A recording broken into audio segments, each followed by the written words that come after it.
Hello learners, welcome you all on our YouTube channel Success with Economics। 11th class के Indian economy NCERT हमने start की है, जिसके 2 part हम कर चुके हैं ग्लोसरी के, हिंदी और इंग्लिश मीडियम। आज हम तीसरा पार्ट करेंगे, जिसमें ग्लोसरी ही हम डिस्कस करेंगे। ग्लोसरी मीन्स जो मेन कंसेप्ट होते हैं पूरी इंडियन इकोनॉमी जब मैं आपको कराऊंगी तो उसमें आपको बीच बीच में ये सारे मेन इंपॉर्टेंट कंसेप्ट मिलेंगे। ठीक है, तो ये हम पहले ही थोड़ा सा इनको डिस्कस कर लेंगे तो हमें आसानी रहेगी बाद में समझने के लिए। तो हम स्टार्ट करते हैं आज का जो हमारा थर्ड पार्ट है, और कास्केडिंग इफ़ेक्ट से ये स्टार्ट है। इससे पहले हम ये इक्विटी है, फॉर्मल सेक्टर एस्टेब्लिशमेंट है, ये हम कर चुके हैं। तो कास्केडिंग इफ़ेक्ट हम देखते हैं आज।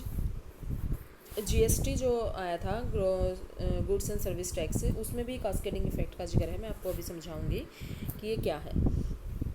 कास्केडिंग इफ़ेक्ट, करों के कारण जो टैक्स लगते हैं उनकी वजह से वस्तुओं की कीमतों में अनुपात से अधिक वृद्धि हो जाती है।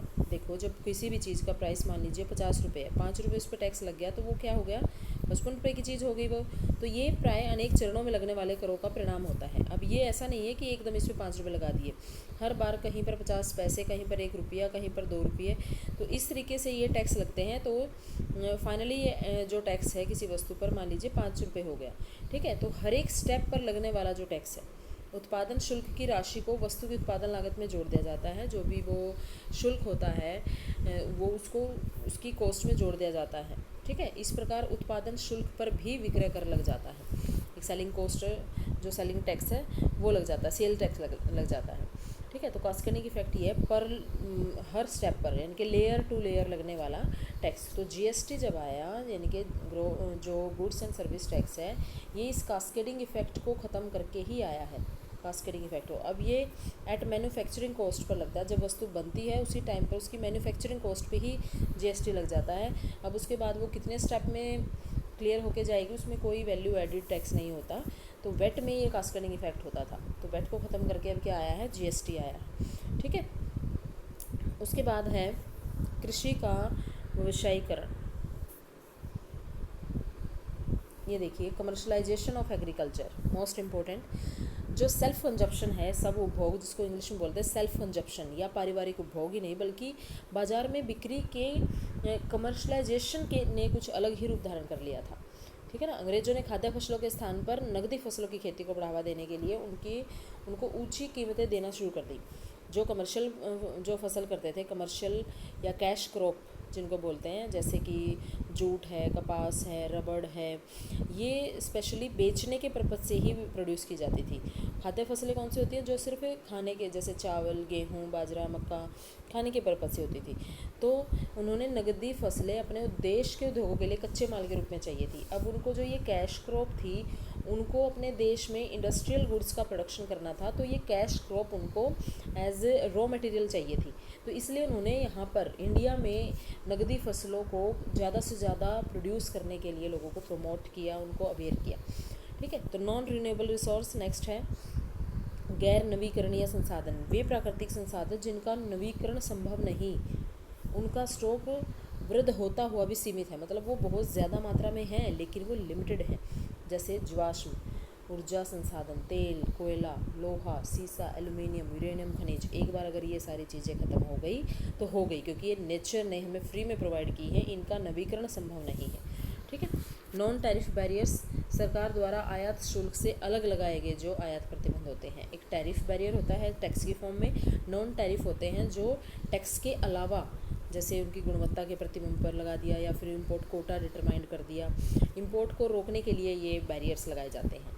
डेफिसिट फाइनेंसिंग, सरकार के व्यय का राजस्व से अधिक होना, मतलब जब गवर्नमेंट का एक्सपेंडिचर ज़्यादा हो जाता है रिवेन्यू से, ठीक, तो उसको घाटे की वित्त व्यवस्था बोलते हैं। यानी कि सरकार के खर्चे ज़्यादा हो गए, रिवेन्यू कम रह गई तो घाटा हो गया। डेमोग्राफिक ट्रांजिशन क्या है, जो फ्रैंक नोटेस्टिन द्वारा 1945 में विकसित अवधारणा थी ये डेमोग्राफिक ट्रांजिशन। इसकी जो 4 स्टेज होती हैं, 4 स्टेज में हम डिटेल में जब हम चैप्टर करेंगे तब आपको मैं समझाऊंगी। आर्थिक विकास से जुड़ी बेहतर जीवन दशाओं के बारे में, जन्म दर, मृत्यु दर, इनके बारे में बताया कि पहले अवस्था में जन्म दर मृत्यु दर क्या थी, दूसरी में क्या, तीसरी में क्या, इस तरीके से है ये। मैं डायग्राम की फॉर्म में आपको बता दूंगी। विशेष प्रवृत्तियों की व्याख्या करने वाली ये अवधारणा है। और नोटेस्टिन ने डेमोग्राफिक ट्रांजिशन की 3 अवस्थाओं का, ये भी बताया ना मैंने, स्टेज है उसमें। तो पूर्व औद्योगिक विकासशील और आधुनिक समाज, बाद में औद्योगिकरण के उपरांत की अवस्था भी इसमें सम्मिलित कर ली थी। जन्म के समय जीवन लाइफ एक्सपेक्टेंसी, जन्म के समय विद्यमान आयु विशेष मृत्यु दर के पैटर्न के जीवन भर स्थिर रहने पर उस नवजात शिशु के जीवित रहने की प्रत्याशा वर्षों में, यानी कि एक मनुष्य मैक्सिमम अगर हम 100 वर्ष लगाकर चले तो वो कितने साल जीवित रहेगा, ये है लाइफ एक्सपेक्टेंसी। G8 8 देशों का गुट है, Canada, France, Germany, Italy, Japan, Britain, उत्तरी आयरलैंड, संयुक्त राज्य अमेरिका, रूस। ठीक है। राज्य अध्यक्ष और अंतर्राष्ट्रीय अधिकारियों की वार्षिक आर्थिक राजनीतिक शिखर सम्मेलन होता है, बैठकें होती हैं, अनुसंधान होते हैं। गुट की अध्यक्षता की अवधि 1 वर्ष है, जो बारी बारी से सदस्यों को दी जाती है। G20 विश्व आर्थिक स्थायित्व और धारणीय विकास को बढ़ावा देने के लिए देशों का एक समूह है। इसमें 19 देशों के वित्त मंत्री, केंद्रीय बैंक गवर्नर सम्मिलित हैं। अर्जेंटीना, देखो 19 G20 है, लेकिन इसमें 19 देश और यूरोपीय संघ भी इसका सदस्य है। यूरोपीय संघ, यूरोपियन यूनियन, जिसके अपने आप में ही 27-28 देश उसके साथ जुड़े हुए हैं। ठीक है, तो वो भी इसके साथ है। तो G20 हो गया या ग्रुप ऑफ 20 हो गया। ठीक है, तो G20 के बारे में काफ़ी सारी वीडियोस हैं अपने इसी चैनल सक्सेस विद इकोनॉमिक्स पर, मैं उनका लिंक इसी वीडियो के साथ डाल दूँगी। G20 को आप डिटेल में समझना, बहुत ही ज़्यादा इम्पोर्टेंट है कॉम्पिटिटिव एग्ज़ाम के पर्पज़ से। ठीक है, तो इन सभी देशों के नाम याद करने हैं। अब है न्यू इकोनॉमिक पॉलिसी। भारत में वर्ष 1991 से अपनाई जा रही है नीतियों के नाम, न्यू इकोनॉमिक पॉलिसी। ठीक है, जिसमें LPG, लिबरलाइजेशन, प्राइवेटाइजेशन, ग्लोबलाइजेशन, इसकी भी वीडियो का लिंक मैं आपको अपने इसी वीडियो के डिस्क्रिप्शन में डाल दूँगी। LPG भी मैंने करवाया हुआ है, तो आपको बहुत कुछ सीखने को मिलेगा अपने इस चैनल पर। ठीक है, और आपको कोई भी टॉपिक अगर समझना है इकोनॉमिक्स से रिलेटेड तो आप कमेंट बॉक्स में लिख देना, मैं उसी से रिलेटेड वीडियो बना दूँगी। एक्सपोर्ट इंपोर्ट पॉलिसी, सरकार की वे आर्थिक नीतियाँ जो आयात और निर्यात व्यापार को प्रभावित करती हैं। ठीक है, इसको एग्जिम पॉलिसी भी बोला जाता है। एग्जिम पॉलिसी, एक्सपोर्ट IM से इंपोर्ट, तो ये क्या बन गया, एग्जिम पॉलिसी। ठीक है, अब उसके बाद है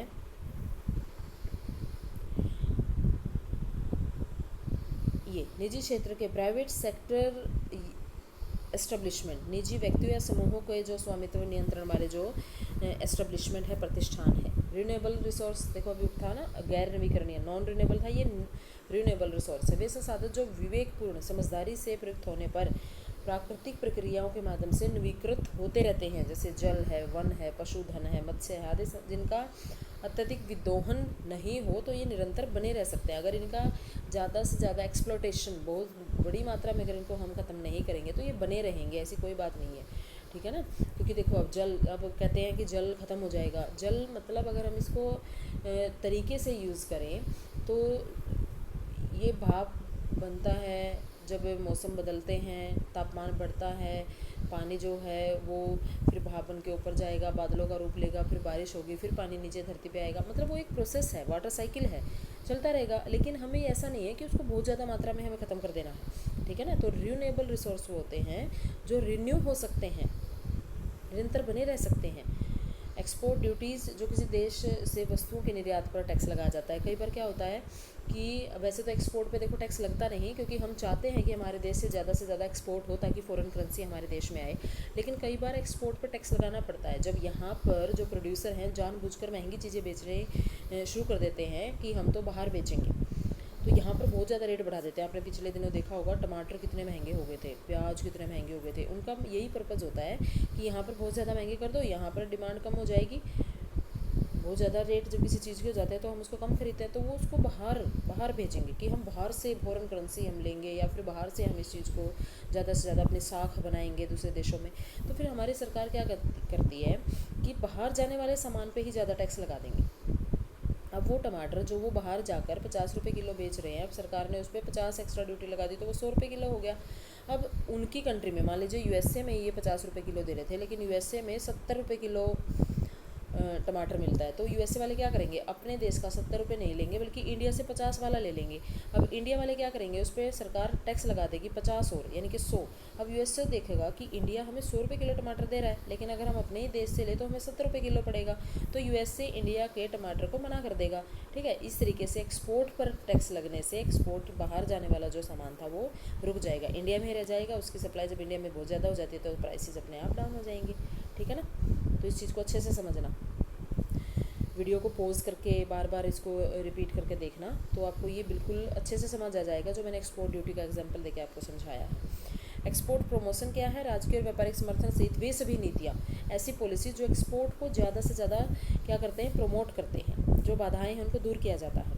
वैसे तो एक्सपोर्ट को ज़्यादा से ज़्यादा बढ़ाया जाता है, लेकिन अभी मैंने बताया ना आपको कि कई बार ऐसी कंडीशन आ जाती है कि अपने यहाँ तो वो सामान है नहीं और हम उसको बाहर भेज रहे हैं, तो फिर इस पर ज़बरदस्ती मतलब सरकार मजबूरी में टैक्स लगाती है। एम्प्लॉयर्स, अब एम्प्लॉयर्स कौन है? वे सब नियोजक जो अपना काम स्वयं या कुछ भागीदारों की सहायता से चलाते हैं। फिर है रेगुलर सैलरीड या वेज एम्प्लॉय, अन्य लोगों के खेतों फर्मों में काम करने वाले कुछ कर्मचारी जिन्हें नियमित रूप से वेतन या मजदूरी मिलती है। इनमें सभी पूर्ण और अंशकालिक प्रशिक्षण सारथी कर्मचारी भी शामिल हैं। और क्वांटिटेटिव रेस्ट्रिक्शन, आंतरिक उद्योगों के संरक्षण और भुगतान शेष के घाटे को कम करने के लिए देश में आयात होने वाली वस्तुओं की मात्रा को क्या करना, नियत करना, कंट्रोल करना, रेस्ट्रिक्ट करना। क्योंकि क्या होता है, भुगतान शेष का घाटा, बैलेंस ऑफ पेमेंट क्या जब हमारा नेगेटिव होता है, मतलब एक्सपोर्ट कम हो जाते हैं इंपोर्ट से। अब बाहर सामान जा नहीं रहा है, इंपोर्ट इतना ज़्यादा हो रहा है, तो हमारे देश की करेंसी यानी कि हमें बाहर से सामान जब हम मंगवाएंगे तो हमें उनकी पेमेंट करनी पड़ेगी, तो देश से पैसा बाहर जाएगा, तो बैलेंस ऑफ पेमेंट हमारा क्या हो जाएगा, घाटे में चला जाएगा। तो इस घाटे को कम करने के लिए हमें क्या करना पड़ता है, इंपोर्ट को कम करना होगा, और उसके लिए कुछ रेस्ट्रिक्शन लगाए जाते हैं जिनको बोलते हैं क्वान्टिटेटिव रेस्ट्रिक्शन। आई होप आपको ये सारे कंसेप्ट क्लियर हैं।